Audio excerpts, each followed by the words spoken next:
Estos son los hechos. Torturas y violencia sistemática, incluida violencia sexual, sufrieron venezolanos encarcelados en el Centro de Confinamiento del Terrorismo Secot de El Salvador, esa megacárcel para pandilleros donde estuvieron recluidos durante 4 meses.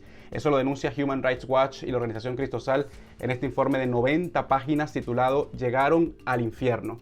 Y es que según este informe, eso fue lo que les dijeron a los detenidos al llegar al Secot. Uno de los testimonios de los 40 entrevistados para esta investigación dice que los guardias lo hicieron arrodillarse para afeitarle la cabeza, lo golpeó en las piernas con un bastón y cayó al suelo de rodillas. Según él, todos fueron sometidos al mismo trato.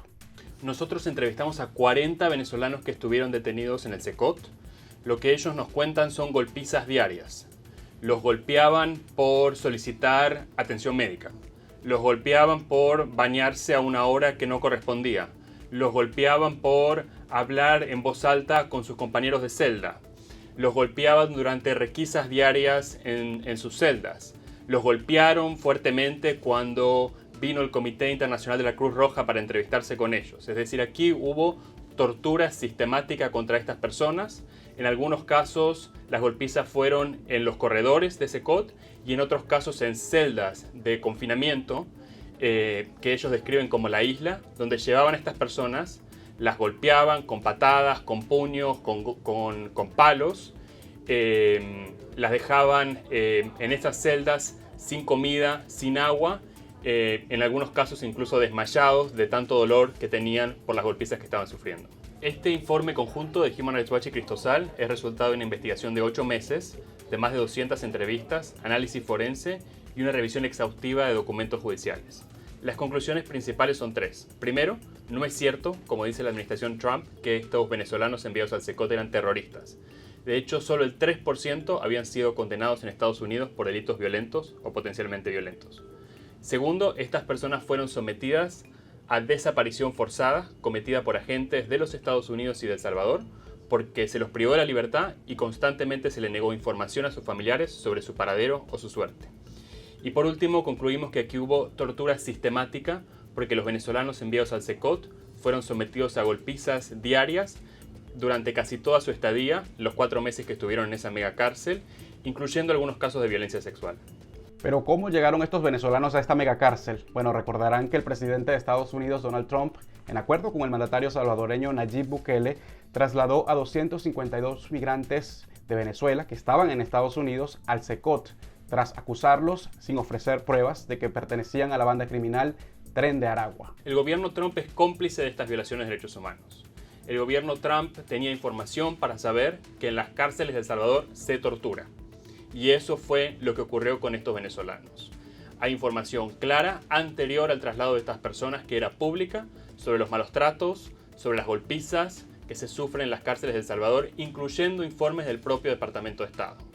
Enviar a estas personas viola las obligaciones internacionales de los Estados Unidos y hace a este país, tristemente, cómplice en un caso de torturas sistemáticas. La Casa Blanca respondió a las denuncias graves documentadas en este informe. En una declaración al medio político, la portavoz de la Casa Blanca, Abigail Jackson, dijo, y cito, "El presidente Trump está comprometido a cumplir sus promesas al pueblo estadounidense, eliminando a los inmigrantes ilegales, criminales y terroristas que representan una amenaza para el público estadounidense", defendiendo así no solo la actual política migratoria del republicano, sino también su decisión de trasladar a estos venezolanos a El Salvador, algo que según Human Rights Watch y esta otra organización constituye no solo una violación de los derechos humanos y del derecho internacional, sino también una violación a las propias leyes estadounidenses. Es una respuesta lamentable. No hay ninguna evidencia de que estas personas eran miembros del Tren de Aragua. No conocemos esa evidencia y la administración Trump no la ha presentado. Solo el 3% de estas personas habían sido condenadas por delitos violentos o potencialmente violentos en los Estados Unidos. La mayoría de estas personas no tenían condenas penales en los Estados Unidos y algunos habían sido condenados por delitos menores, como hurtos en tiendas o como ingresar ilegalmente al país. Es lamentable que la administración Trump crea que solamente puede manejar la migración a través del terror y la tortura, como ocurrió en este caso cometida por agentes de El Salvador. Según la investigación, aproximadamente la mitad, es decir, el 48,8% de los venezolanos enviados al Secot no tenían antecedentes penales en Estados Unidos y solo el 3,1% había sido condenado en ese país por un delito violento. También establecen que al menos 62 venezolanos fueron expulsados mientras sus procesos de asilo estaban corriendo, estaban en curso en suelo estadounidense. En julio de este año, casi todos los detenidos venezolanos en el SECOT fueron enviados a Venezuela en un vuelo operado por Nicolás Maduro. Fueron puestos en libertad tras un intercambio de estos deportados por un número de presos políticos venezolanos y de todos los estadounidenses que se mantenían en Caracas como rehenes. Estados Unidos participó en ese canje y según Human Rights Watch, los venezolanos ahora se enfrentan al peligro en ese país y de hecho se denuncia que el gobierno de Maduro les prohibió la salida del territorio venezolano. Por supuesto que nos alegra que estas personas no pasen un minuto más en el SECOT, pero enviarlas a Venezuela también es peligroso y también constituye en algunos casos una violación de derechos humanos.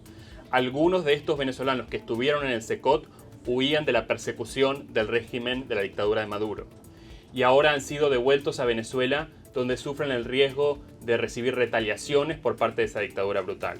Hemos conocido casos de algunos venezolanos que recibieron visitas del SEBIN, visitas intimidantes a sus casas, interrogatorios por parte del SEBIN y estamos muy preocupados por la seguridad de estas personas que ya han sufrido una deportación abusiva por parte de los Estados Unidos, torturas en El Salvador y ahora están expuestos a abusos por parte de la dictadura de Maduro. Human Rights Watch considera que los hallazgos son el primer paso para que se realice una investigación exhaustiva en Estados Unidos, aunque están conscientes de que eso no ocurrirá en el corto plazo o al menos durante el mandato de Donald Trump. Primero, nosotros pedimos que esto no vuelva a ocurrir. No puede haber más migrantes torturados en cárceles, en centros de detención. No se pueden enviar más personas a sufrir este tipo de abusos a El Salvador. Pedimos que se frenen estas deportaciones abusivas a El Salvador, en particular a la cárcel del SECOT, y que se termine con la cooperación en materia de seguridad que se le ofrece al régimen de Nayib Bukele, que comete violaciones sistemáticas de derechos humanos. Pero además nosotros creemos que va a llegar el momento para que haya justicia por estas violaciones de derechos humanos. Es probable que el Departamento de Justicia actual en los Estados Unidos no quiera investigar estos hechos, pero eventualmente tiene que haber una investigación seria para determinar por qué se cometieron estas graves violaciones de derechos humanos. Hasta el momento en el que estamos grabando este reporte, no había una reacción del gobierno de Nayib Bukele, quien mantiene, por cierto, alrededor de 15.000 presos en esa cárcel de máxima seguridad. Estos son los hechos. ¿Ustedes qué opinan? Comenten abajo en este video y compártanlo. No olviden suscribirse al canal también y reactivar las notificaciones para que no se pierdan nuestras transmisiones en vivo de lunes a viernes a las 8 de la mañana, hora de Miami o del este de Estados Unidos, o a las 9 de la mañana, hora de Caracas. Es un programa en vivo donde hablamos de los hechos, sin sesgos, sin rodeos y sin censura. Ojalá que nos puedan acompañar allí también.